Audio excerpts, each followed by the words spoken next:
لا إله إلا الله. For the hastening of our Imam of the times reappearance and the soul of Lady Fatima al-Ma'sooma, that we are at her presence, at her holy shrine, please recite salawat.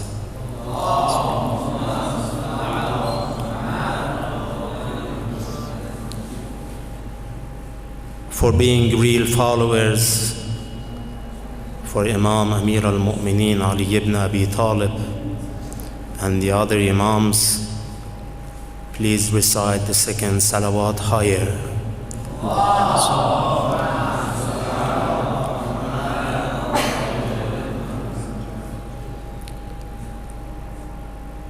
Today and the night is dedicated to two occasions.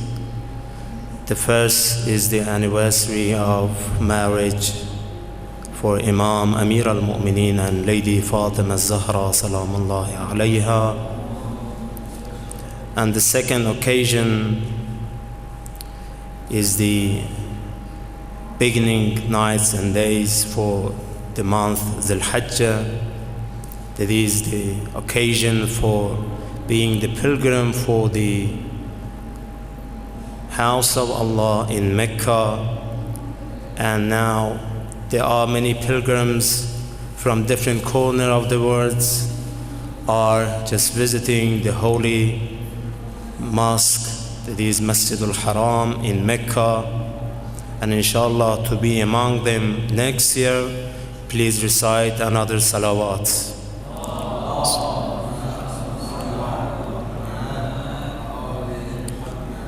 بسم الله الرحمن الرحيم وبه نستعين إنه خير ناصر ومؤين.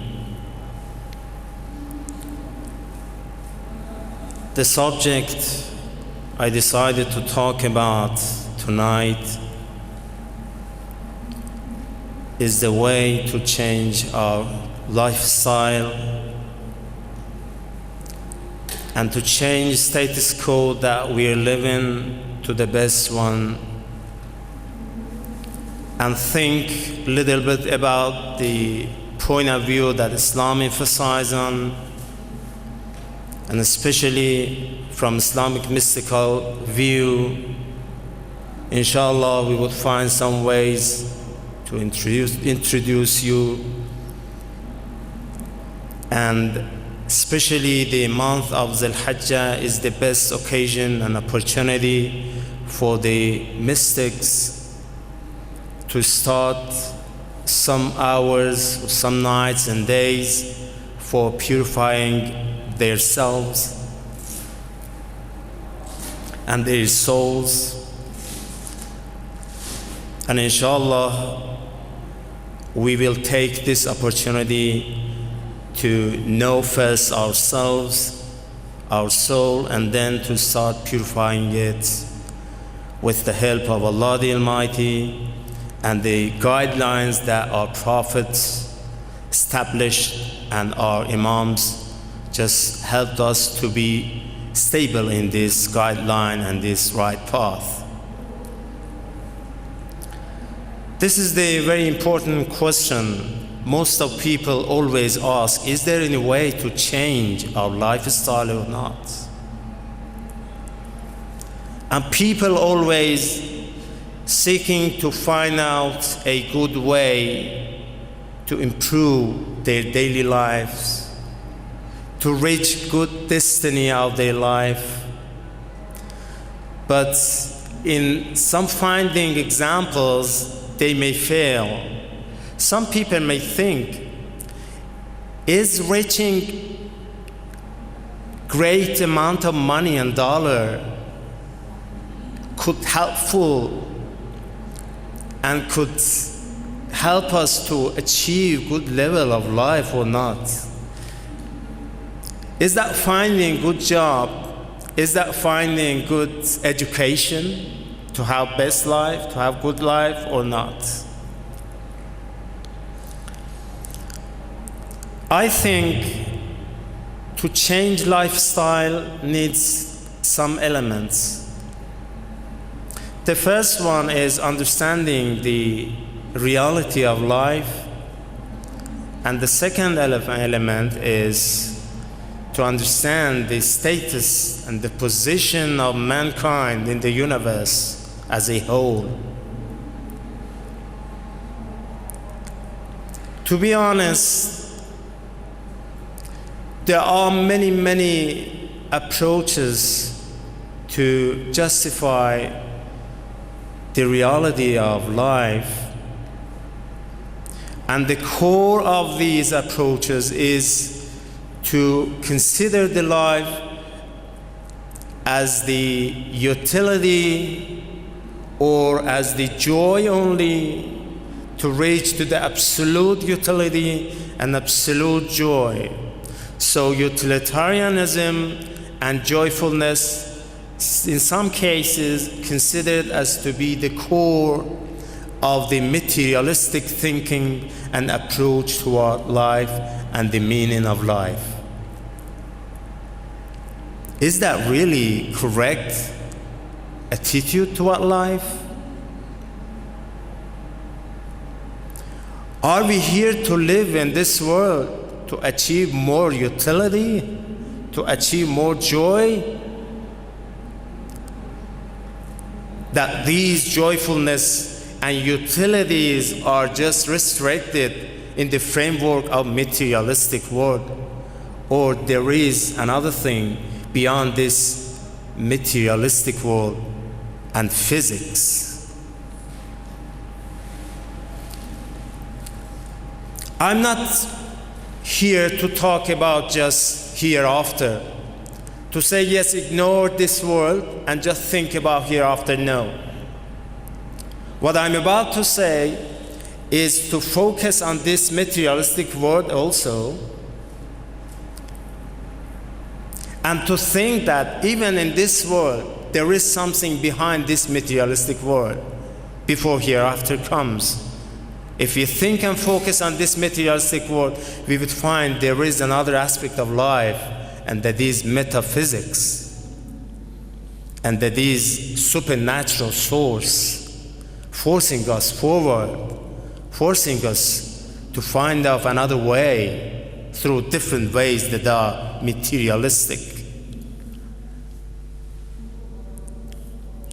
If we look at Quranic verses, we could find some verses focus on the meaning of life and the purpose of life for human being.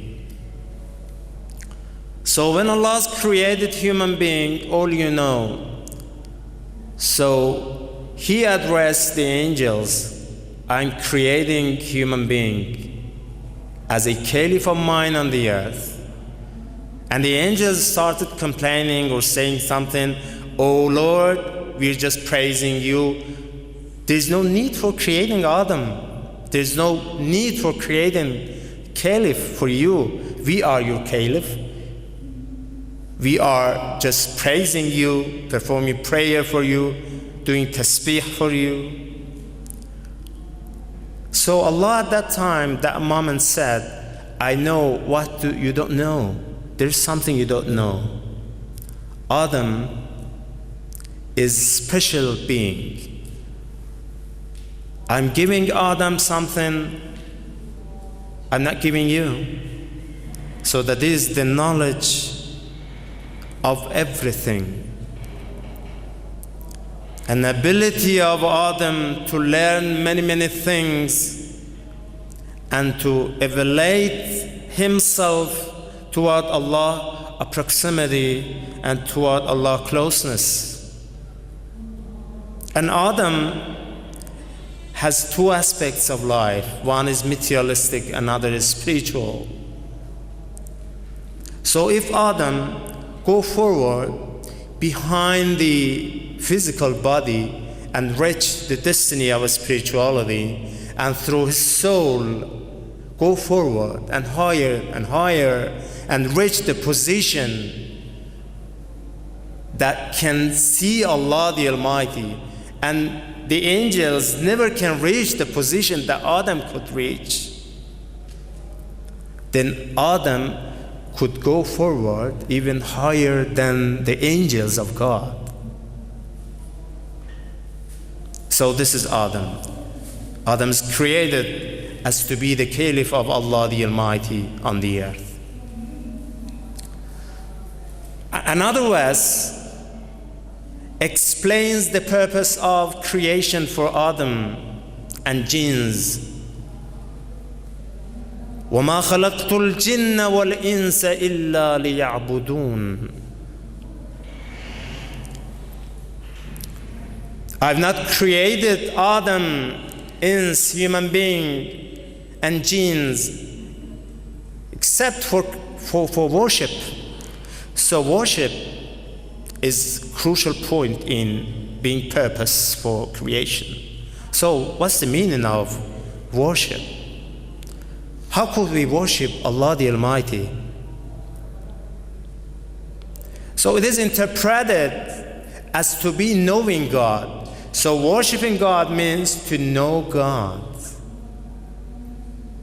To know that there is something so you're coming from.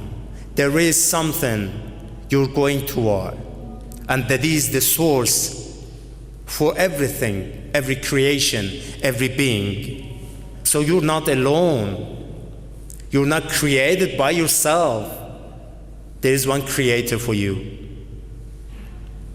If you know God, then you can understand your own position. As some scholars say, there is a long process for Islamizing some knowledge and sciences. This is ancient concern for scholars of Islamic societies and Islamic countries to Islamize some knowledges and some sciences that are not Islamic based or that are not divine based, rather humanistic and coming from West. There is good point of view here, says if you want to change these knowledges and these sciences toward being Islamic, you can just only do one thing that is not so difficult, to change your attitudes toward world, toward universe. How? To see the nature as the creation. This is the key word in the process of Islamizing the different disciplines of academic centers. So to see that this is not only nature. If you see jungles, mountains, animals, everything, seas, oceans, to see that this is not only nature, but created by Allah the Almighty, then all these things became a sign for God, a communication toward Allah the Almighty. At the moment you're seeing and watching the mountain and the nature, trees and rivers, at that moment you can connect to the Creator, and that is Allah the Almighty. And this is the case in ourselves. If you know Allah, that is creator of all things, included human being, then you can understand that I'm not created vastly. I'm not created for nothing.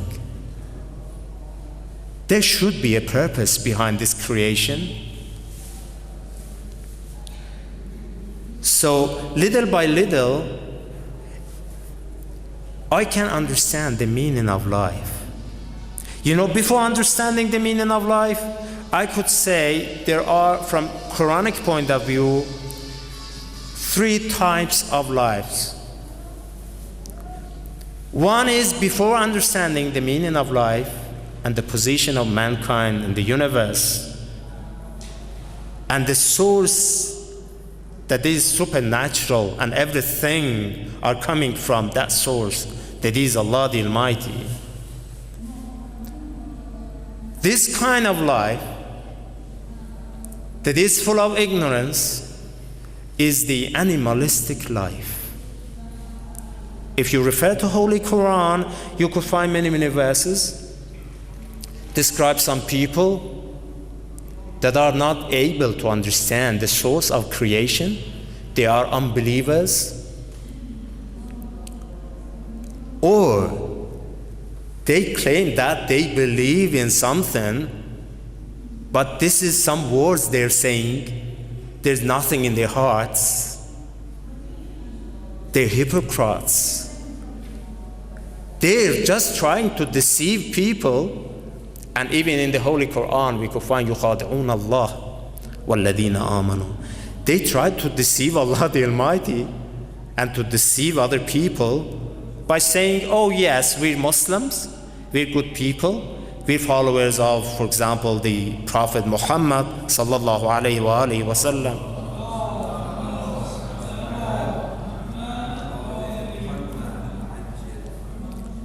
But there's no practice. There's no faith behind these statements.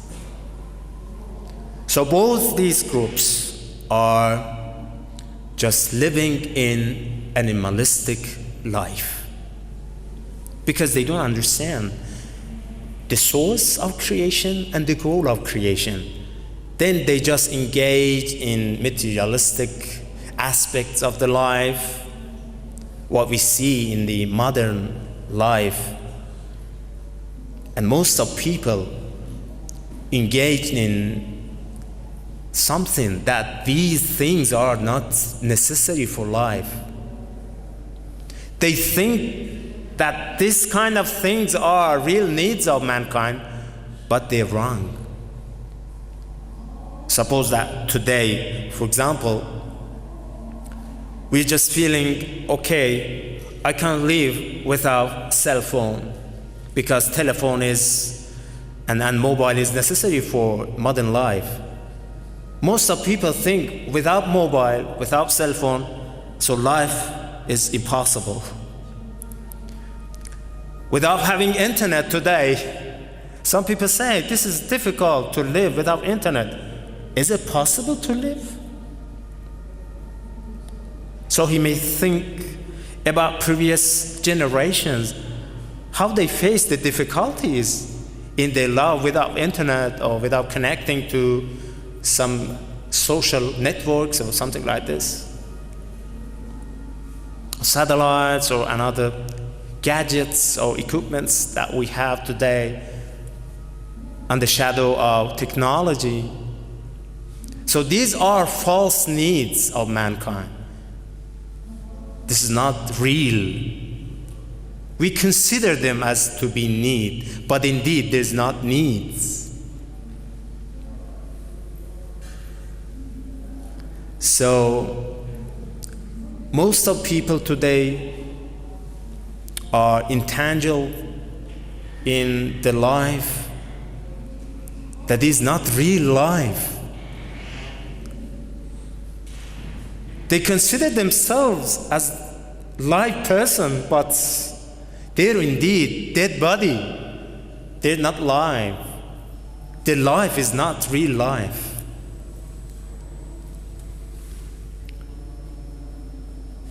Some people continues this life and keep continuing the animalistic life till death without awakening.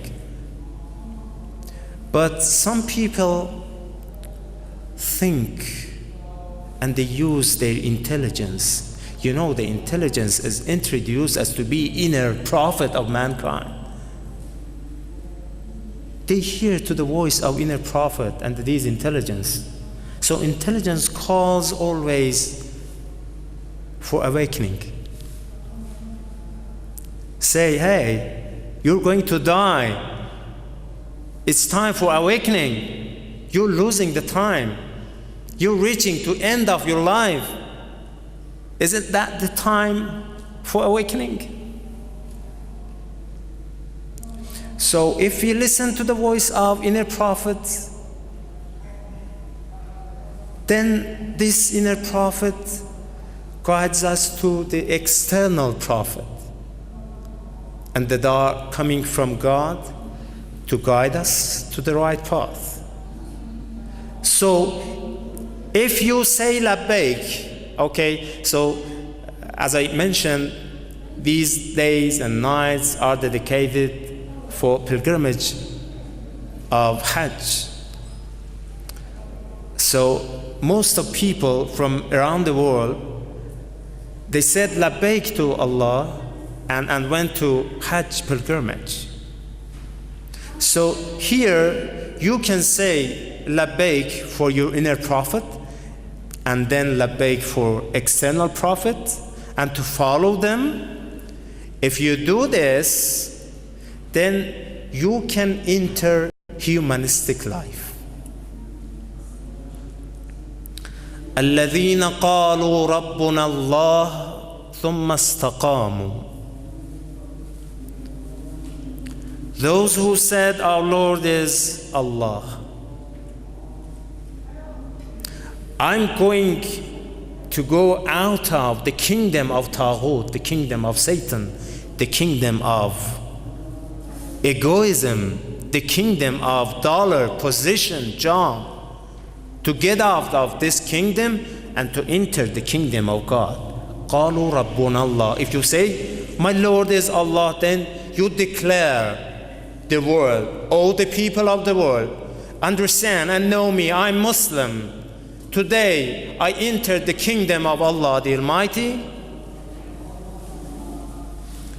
الذين قالوا ربنا الله ثم استقاموا. There's condition for that.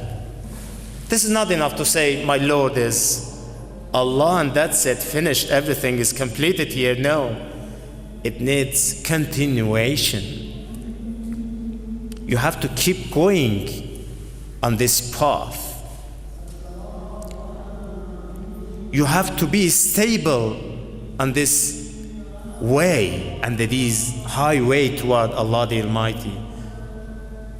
تتنزل عليهم الملائكة.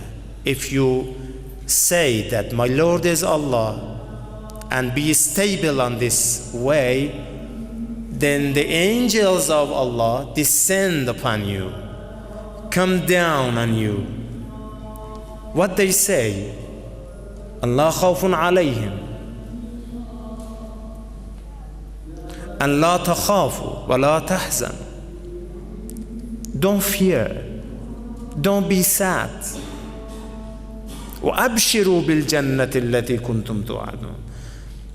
So there's good news for you, and that is your destination, and your destination would be paradise and heaven. So if you become Muslim, there's no fear for you, there's no sadness for you, not to be sad.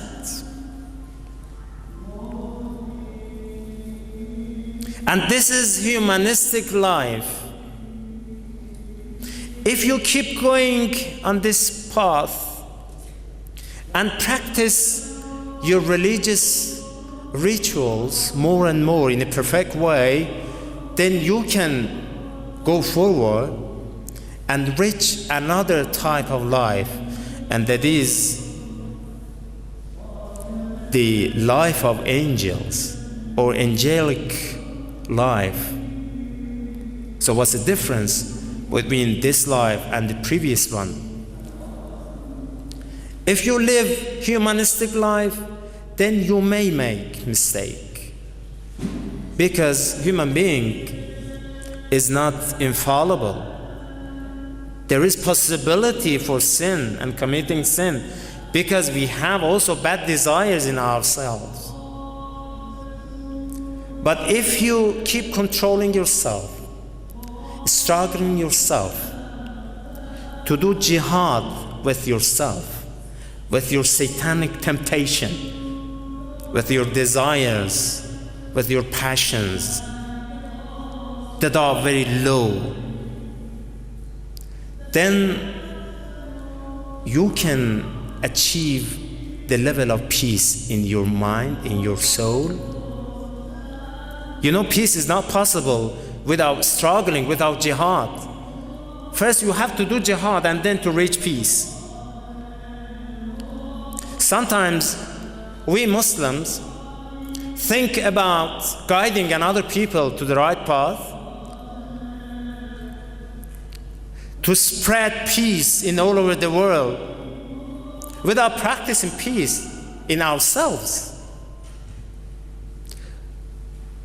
To do jihad, and that is greater jihad with yourself, and to reconciliate between opposite faculties and desires that we have in ourselves.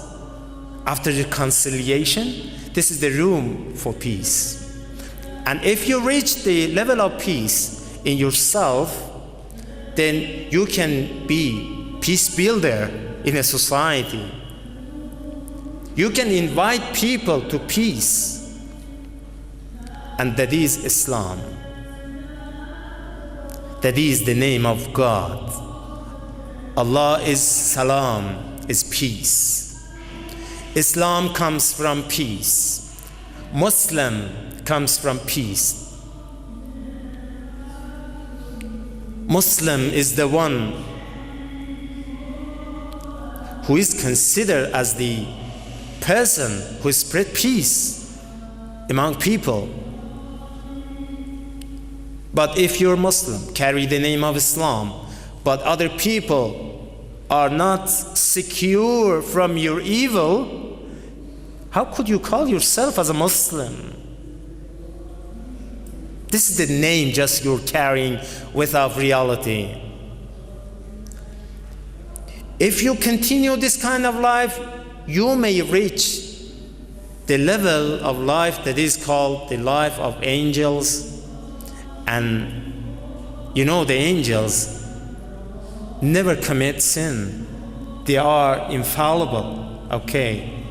You can reach this destination by practice, by doing good deeds, by a'mal. Not just by saying something, by some chanting slogan, oh yes, I'm Muslim. No, this is not enough. It needs amal, action, practice. Without practice, we can't reach that destiny. So if we practice peace in ourselves, automatically we reach the destination that Holy Prophet introduced when he said, I'm sent just, or I have been sent for perfection of moralities and morals. We reach that destiny. Because the morality may cause the peace and peaceful life. The morality is the manifestation of peace, and that is inner peace and inward peace.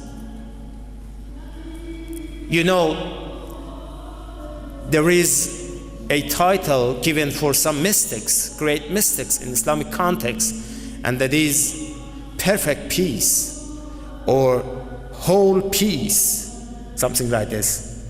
Solhe kol. So there's some person is holy peace. It means there's no conflict inside this man. He could be able to control the faculties and the desires that are opposite at the first sight. And then yes, if you see that man, yes, the body and the gesture and the words of that man is teaching you. And all of these things, because he's the peace and the holy peace.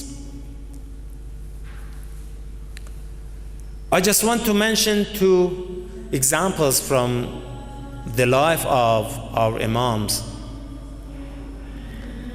Because yes, we claim that we are the followers of our Imams, and our Imams are the best example in practicing peace and moralities. And from here, you may connect to the very beginning of my discussion that was changing lifestyles.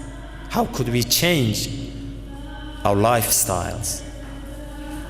I explained there are 3 lifestyles, and we can change first through Iman and Islam, and then through practice. And through these things we can go forward and change our lifestyle to the better one and to the best one. One example that I can say is the lifetime of Imam al-Hussein, the 3rd Imam of Muslims.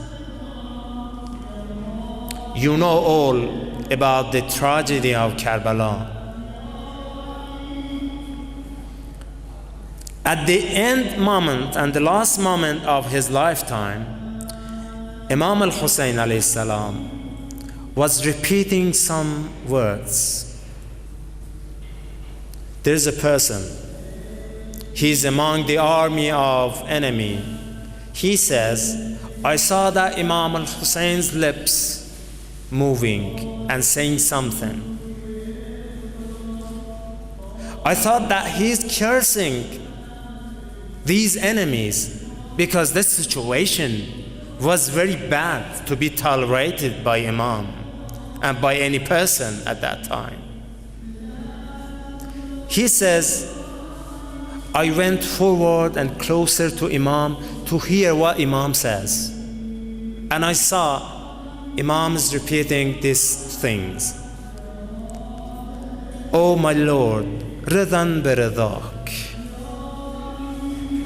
tasliman li'amrik, la ma'buda siwak.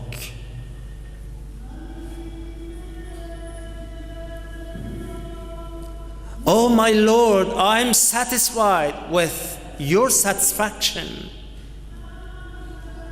I can tolerate this difficult situation because I see all these are occurring before your eyes.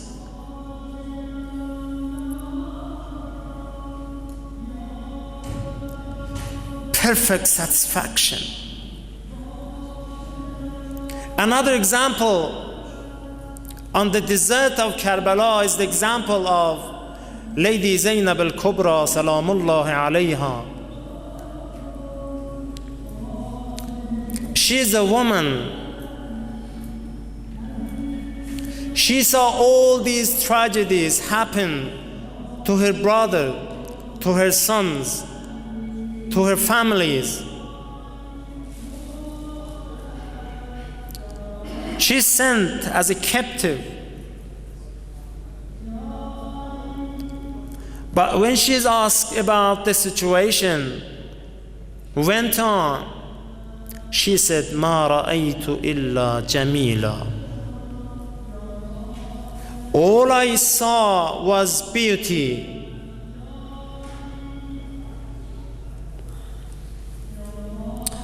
I didn't see anything except beauty, and all things were beautiful. Because we just tolerated the situation occurred, and we were able to be patient. So this is what we can understand, that the attitudes toward the life can change the reality, can make the reality to be pleasant.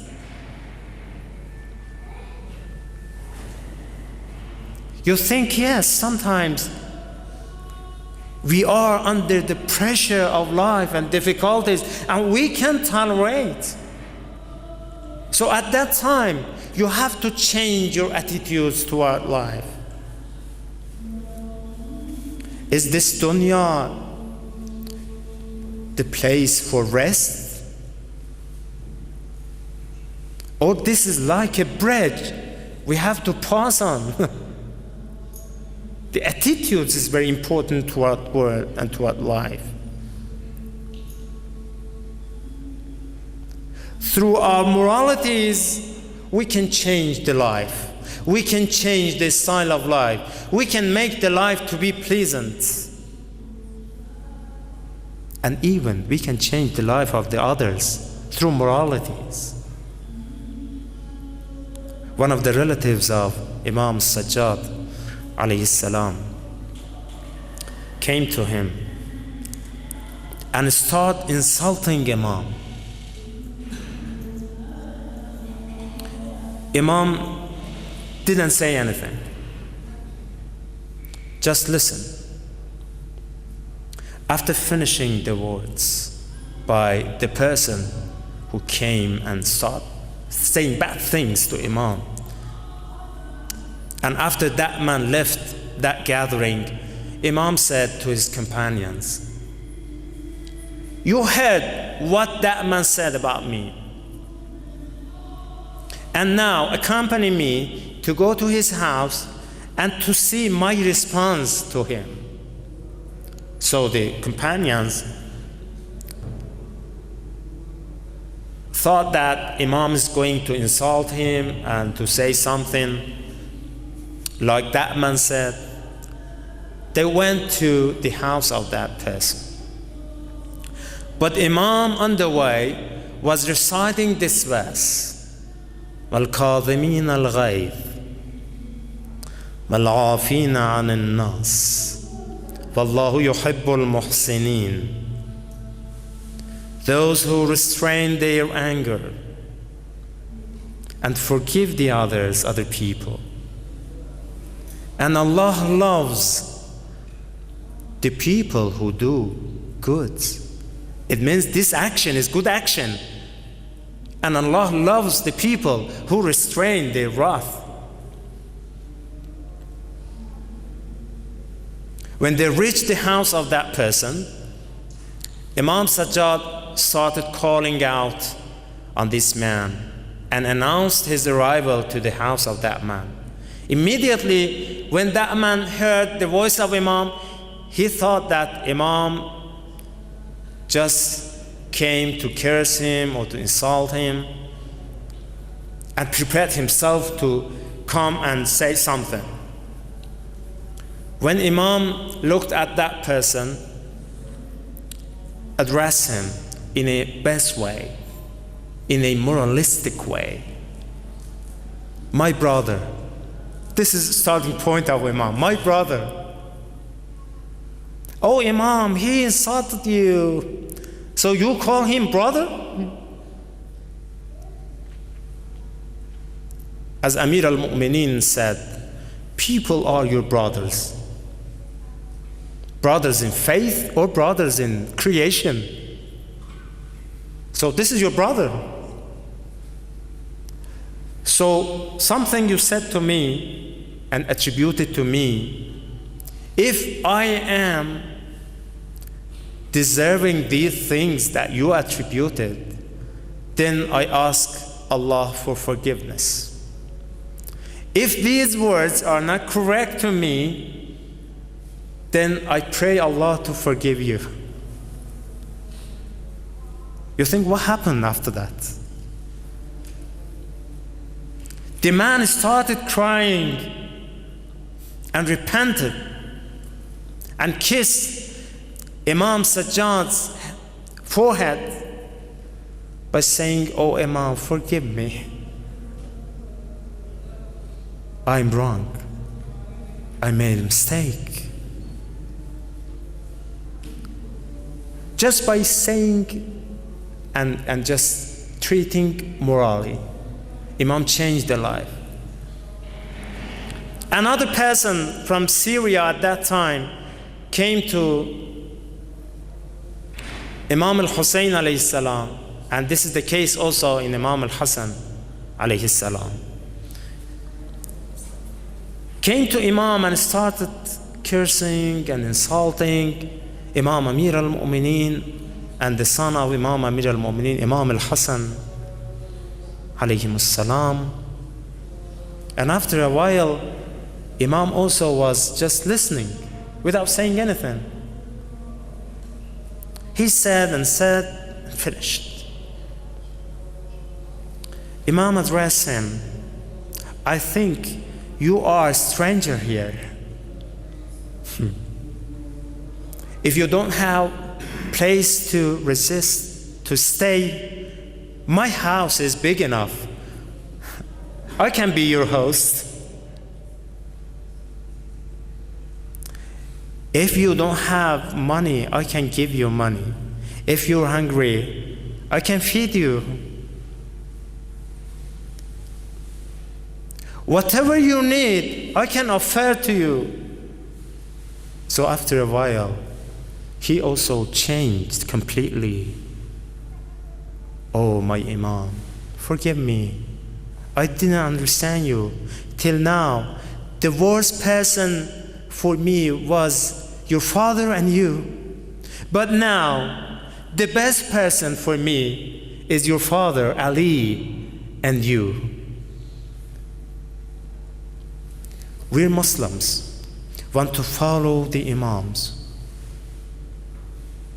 Should follow also the tradition of Imams, the Sunnah of Imam. So the Holy Prophet came to perfect the moralities, and other Imams just practice completing and perfecting the morality also through practice, through showing that this is not impossible. Oh, you believer, if you want to live a moral life, you can follow these examples. They show that this is possible, to be a human being and to live as an angel, infallible, without committing sin. I ask Allah the Almighty to help us in following our Imams and the tradition of our holy prophets,